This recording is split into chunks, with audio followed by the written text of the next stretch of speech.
and race Marxism seems to be using a few things.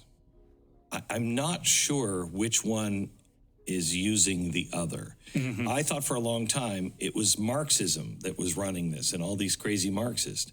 I think they're useful idiots. I think the governments and the powers that be, and mainly the corporations, which I've always trusted. Yeah. You know, I've always hated it. I work for the corporation, AKA the government.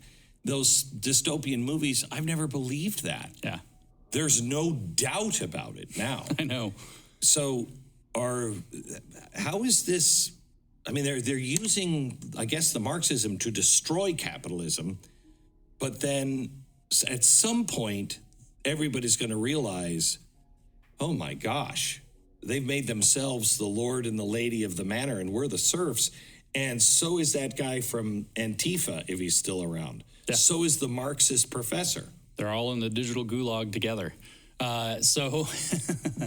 Yes. In fact, I now think there's a circle of useful idiots. In fact, I don't think there's a lot of difference. I thought I hit the point where I thought this was the Marxists. Marxists have figured out how to use race to destabilize society. And then I look at the World Economic Forum and look at the corporations, and they're all, Coca-Cola is telling us that we have to be less white, straight out of Robin DiAngelo. But that's fascism, public-private partnership. That's fascism by definition. So you've got the governments and the NGOs and the corporations working together so that each can do what the others can't to exert control. And now I'm going to maybe blow your mind, because I understand this as a religion. And if it's a religion, they obviously have high-level theological views, including about eschatology, about the end of the world, about how they're going to achieve their utopia ultimately. By the way, the revolution is rapture, if you need a parallel. And then there's a tribulation, and then eventually you get to heaven. But the kingdom, I should say. And so anyways, I now think that what happened is that the Marxists figured out that they had to incorporate dialectically everything, dialectical materialism. The dialectic is their program of taking opposites and incorporating them and pretending that they have been brought into one higher level concept. They figured out that they had to incorporate fascism to make communism work. And so how did they do this? Well, Mao did his thing. The CCP runs China into a disaster. A couple of leaders later, you have Deng Xiaoping working with Kissinger and so on, and they open up the markets of China. But it's all at the pleasure of the party. It's all state capitalism, which is by definition fascism. So what do you have there? You have a communism with fascism inside of it, communo-fascism. So what is the dialectical opposite of communo-fascism? It's a fascism with communism inside of it, fascio-communism. So you have East Asia.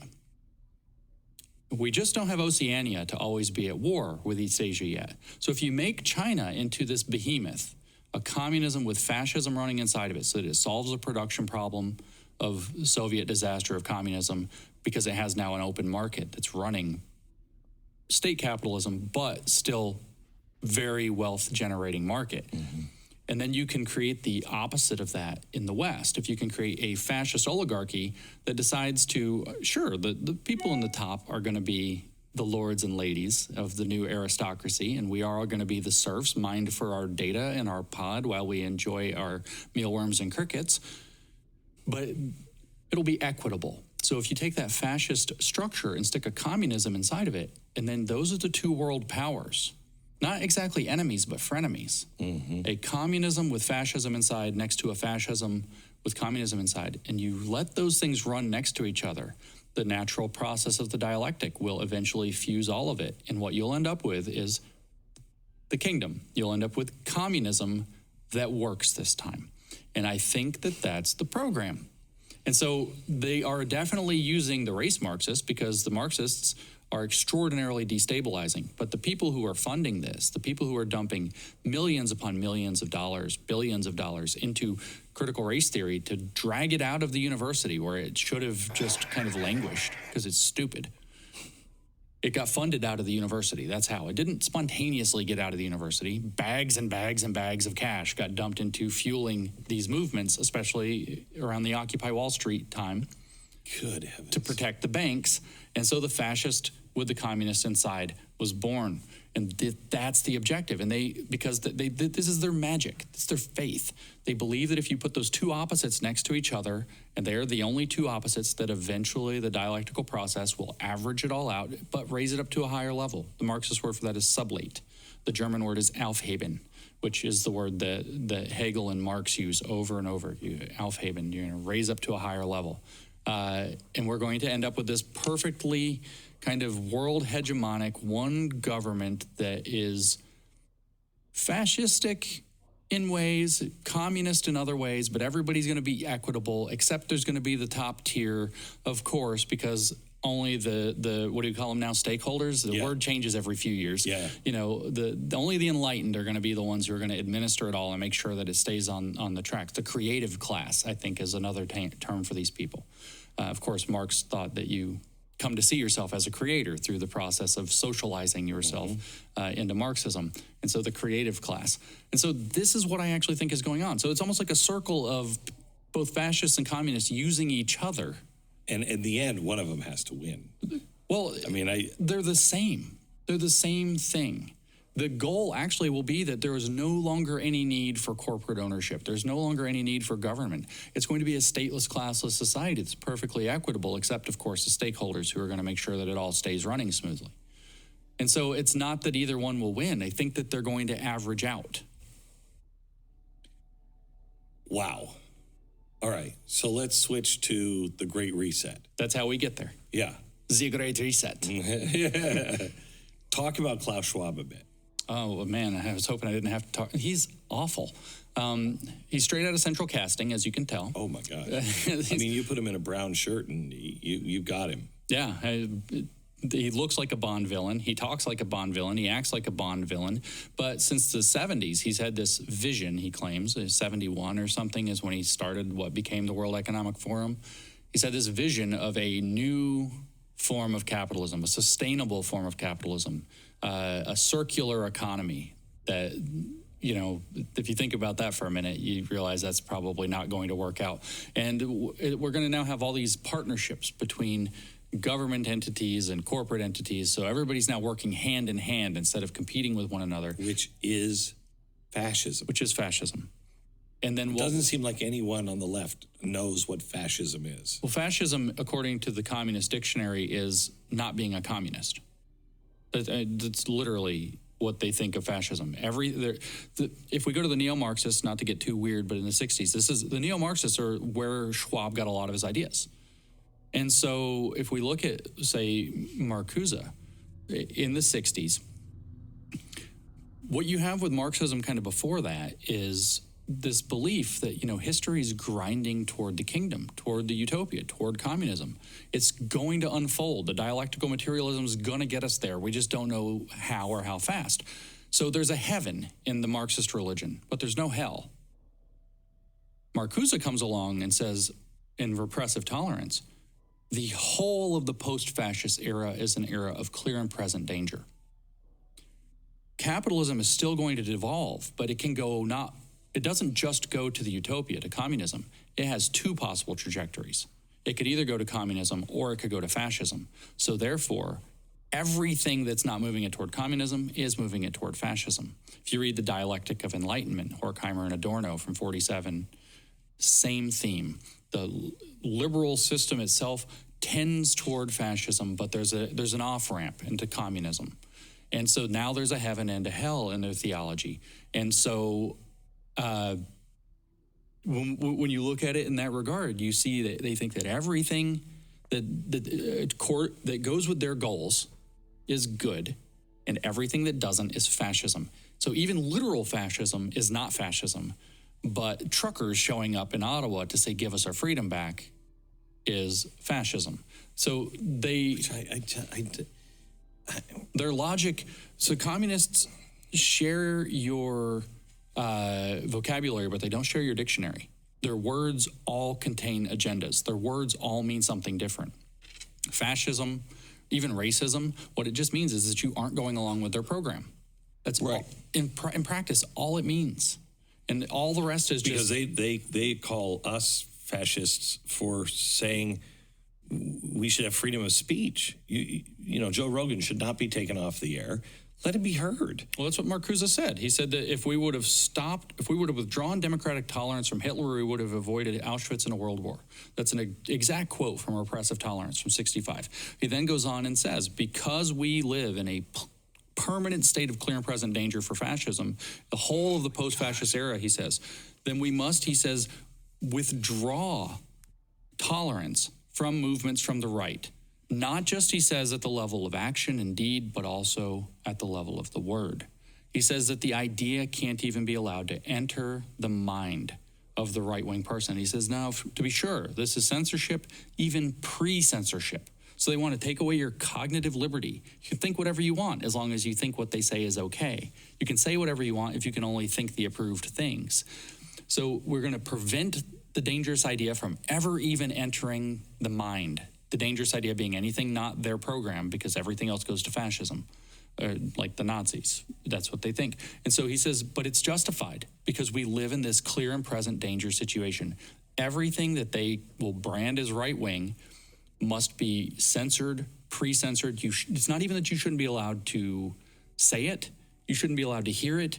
And if they can prevent it, you shouldn't be allowed to think it. And this is exactly their literature. So I read from the WEF, one of their scholars said by 2030, everything I say, everything I hear, everything I see, everything I think, and even my dreams are monitored at all times. That's the idea. That's the idea. And it's all going to be subject to their ESG-based social credit system that is going to, as Herbert Marcuse, I'm telling you, it's Marcuse's logic. He writes this essay on liberation in 1969. The first chapter, it's in 4 chapters. The first chapter is a biological foundation for socialism.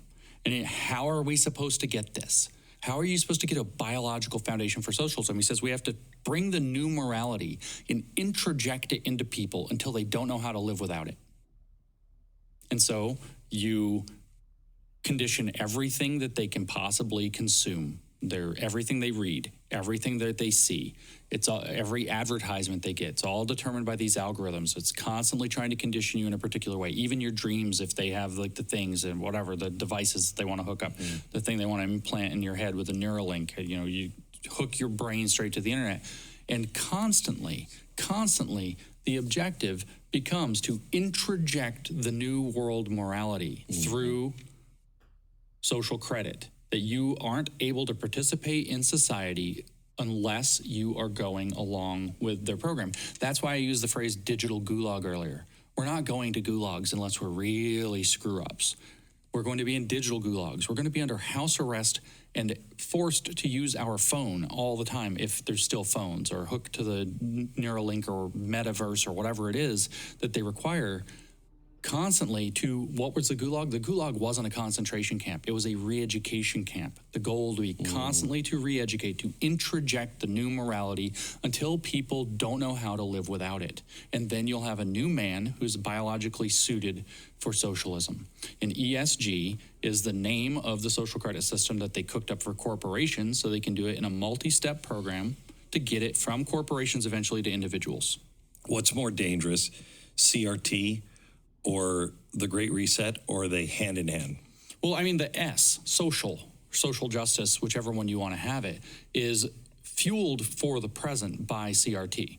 So critical race theory is the logic, at least for the racial component of social dynamics and social politics. The critical race theory is the thing that's informing how they're going to determine who's behaving correctly and not correctly. So without critical race theory, they would have to have a completely different social program with regard to race. They've chosen critical race theory because it's fundamentally so arbitrary, and it's fundamentally seems like it's oriented toward justice and very subtle and fools people. But it's ultimately, without that, they're going to need a completely different social program for the S score to replace that, at least with regard to race. But you have queer theory with regard to sex, sexuality, and gender. You have fat studies and disability studies and all of them with regard to all these social politics. So these identity Marxist politics are the program that they've adopted for what good social behavior looks like. Now, on the other side of them implementing a social credit system, I think critical race theory is too stupid and too poisonous and too divisive and too destabilizing. I don't think they're going to continue to use it. They will continue to use the justification of equity, though, and that's ultimately what leads them to use critical race theory. So they're hand in glove in that sense. Jeez. But it's all, I mean, by the way, the word justice, we said social justice. The word justice is the updated word for communism. It is the updated word for communism. Climate justice means climate communism. Equity is the updated word for socialism. I mean this totally literally. Equity is a managed state of affairs in which equal outcomes are produced. Justice is what happens when that becomes spontaneous. This is exactly Marx's model of installing a dictatorship of the proletariat that ensures equal outcomes, socialism, until it becomes spontaneous. The problem with Marxism is it goes against all of human nature. Yeah, it's a complete inversion of human nature. Correct. It's a catastrophe. So you're not optimistic that this works at all, right? Oh, it doesn't work at all. Yeah, It will not work. If implemented, it will not work. And how long do you think? I mean, first of all, do we beat this before it happens? We should.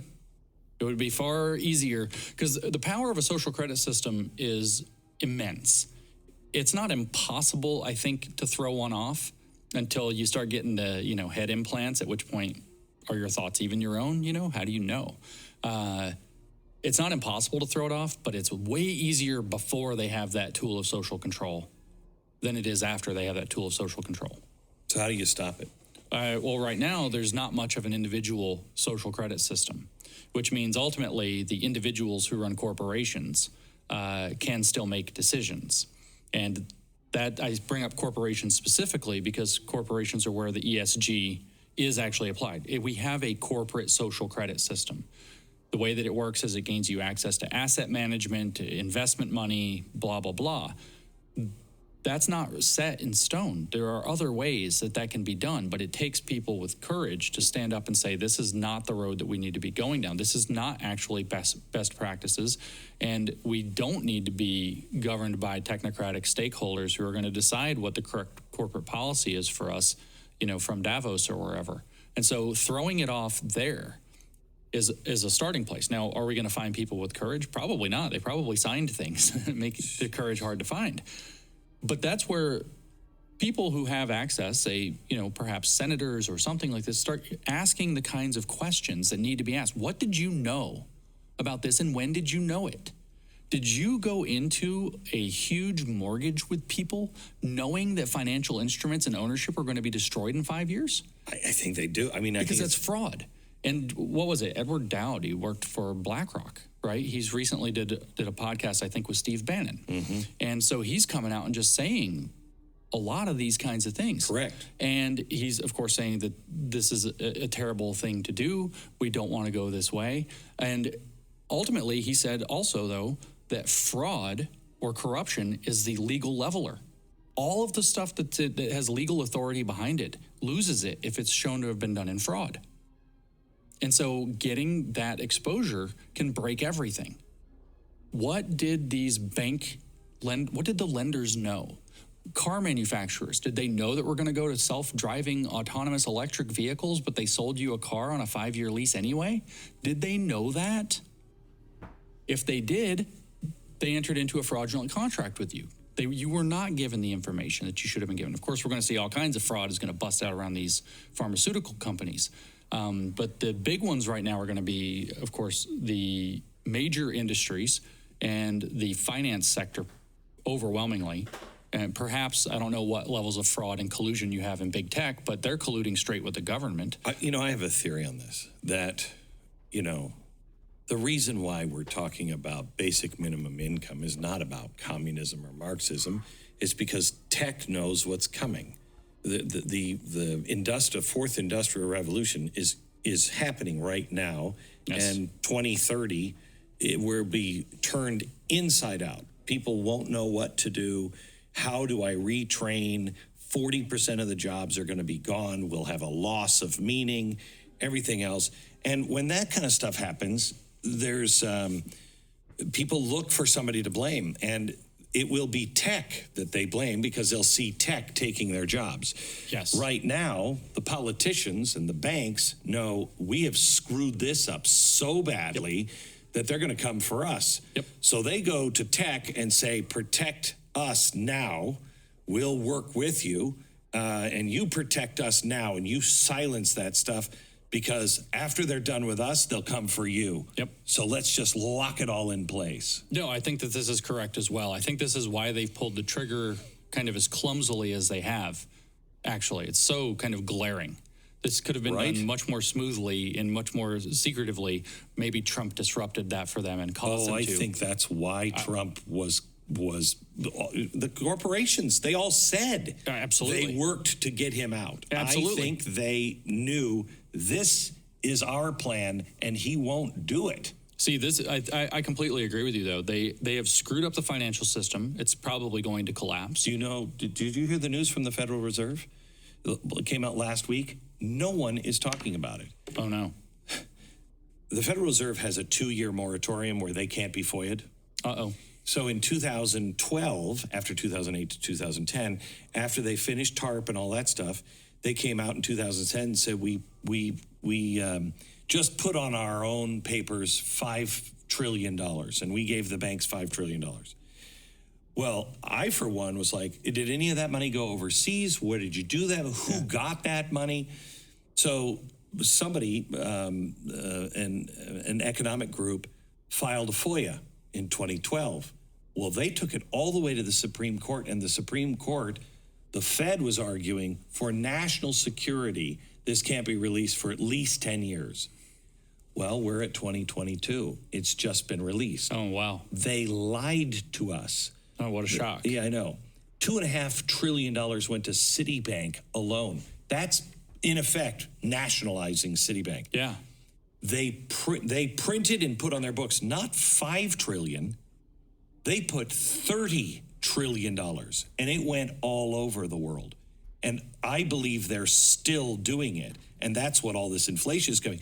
We are way out of line, and the dollar is going to collapse. That's why they're coming after Bitcoin. They got to have a Fed coin. Fed coin, yeah. And you can't do MMT without controlling you and every dollar. That's right. That's right. I'm completely convinced that while we talked about the aspirational side of the Great Reset, there's a more base side as well. And the more base side is that these people are frauds and criminals, and it's all coming out. And some of it's going to be collapse. And they need a social control mechanism in place that's as tight as the Chinese one before the pitchforks come out. Yes. And I think that's why they're making, they've got the Democrats who are either in on it, and I think most Democrats now find themselves in a position like, wait, that wasn't, but it can't be, because now they were part of it, you know what I mean? Yeah. So you don't want to admit that. That's human nature. Right. So you have that. That's why they're going after everyone who votes differently and making them into a terrorist.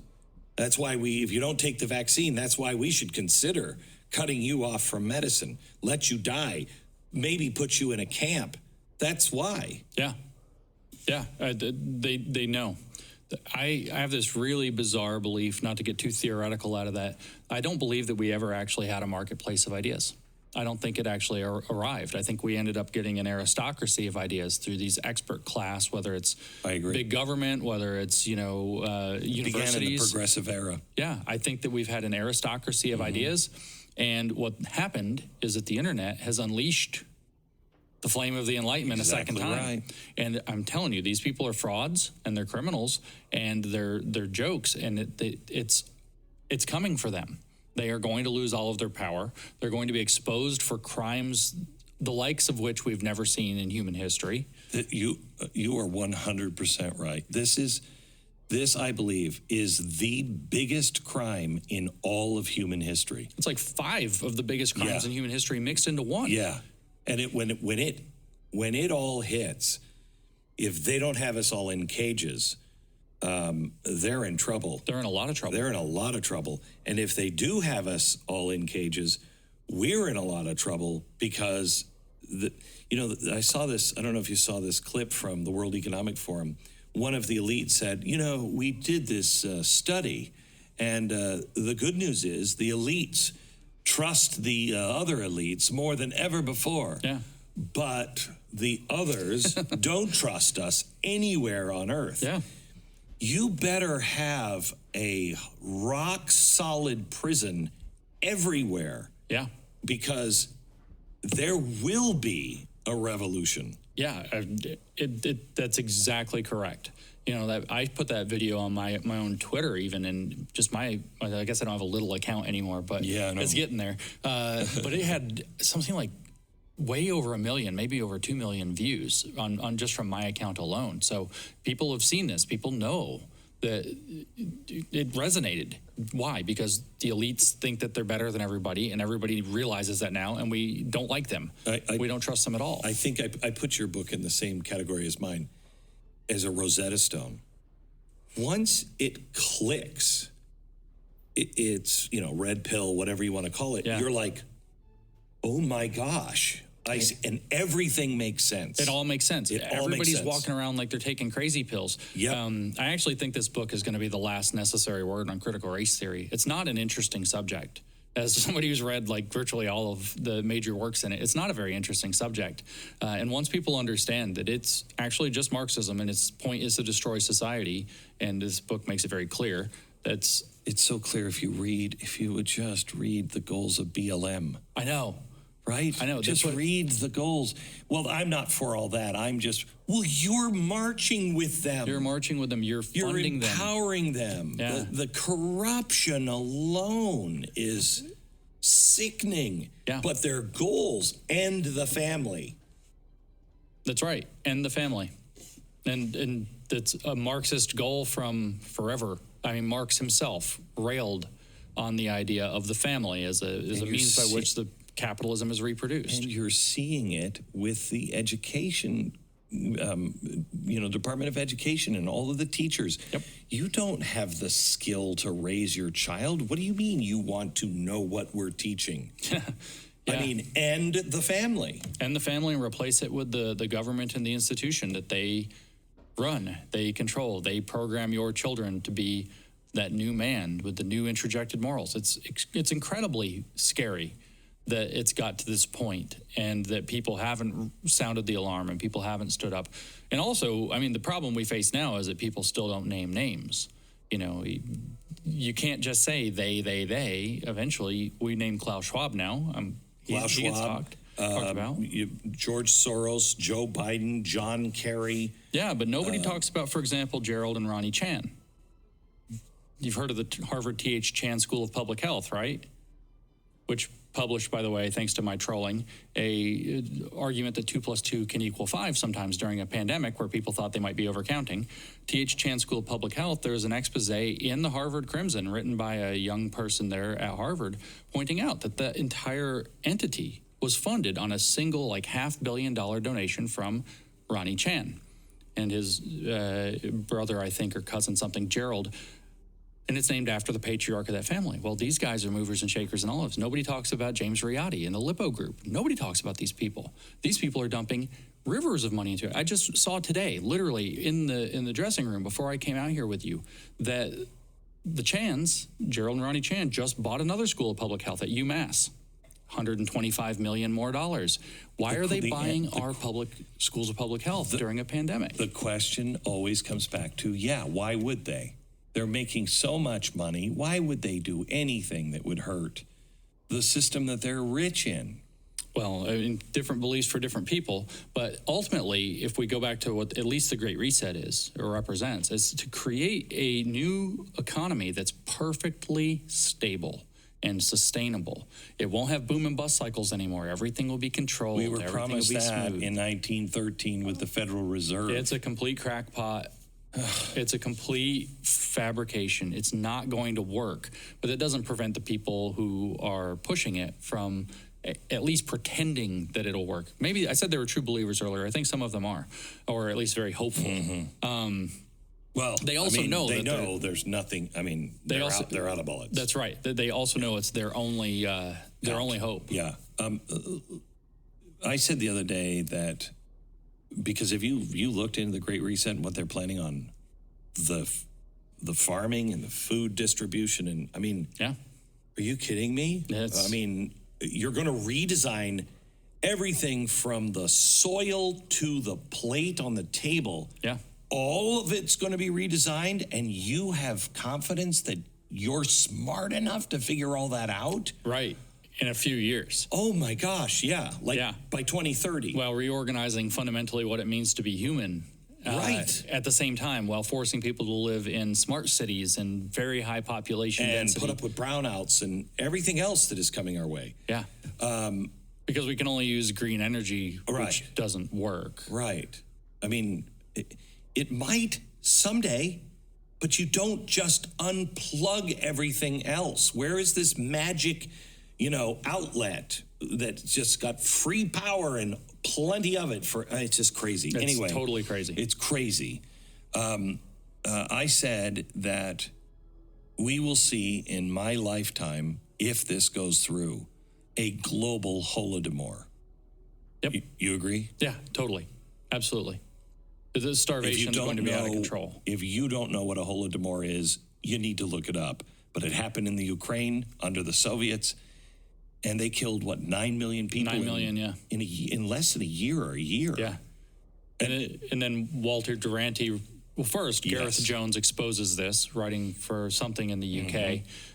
And then Walter Duranty, working under Stalin for the New York Times, writes the infamous article for the New York Times, Ukrainians hungry, not starving, wins the Pulitzer Prize for it. And our illustrious New York Times has never disclaimed that prize, just like they haven't disclaimed the 1619 Project prize that they won.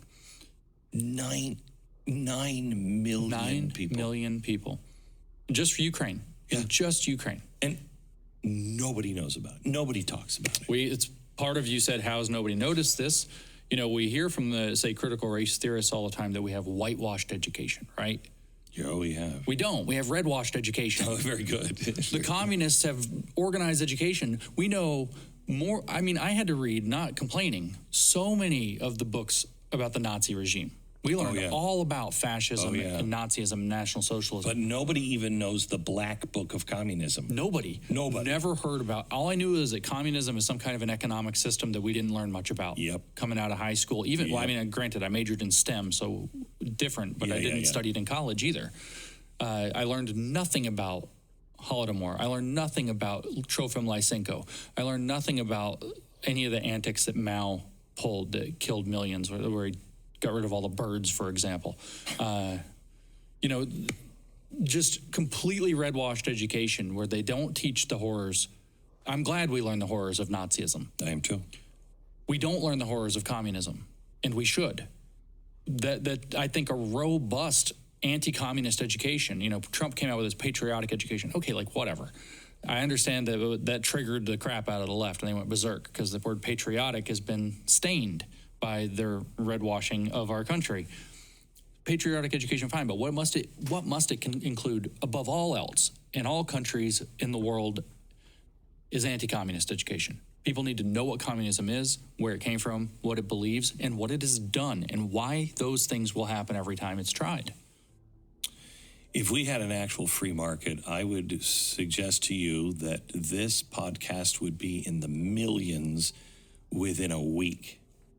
But because we don't have a free market and we are throttled every step of the way, we've said all of the wrong things. We have. And used all of the keywords. We didn't say that the vaccines don't work yet.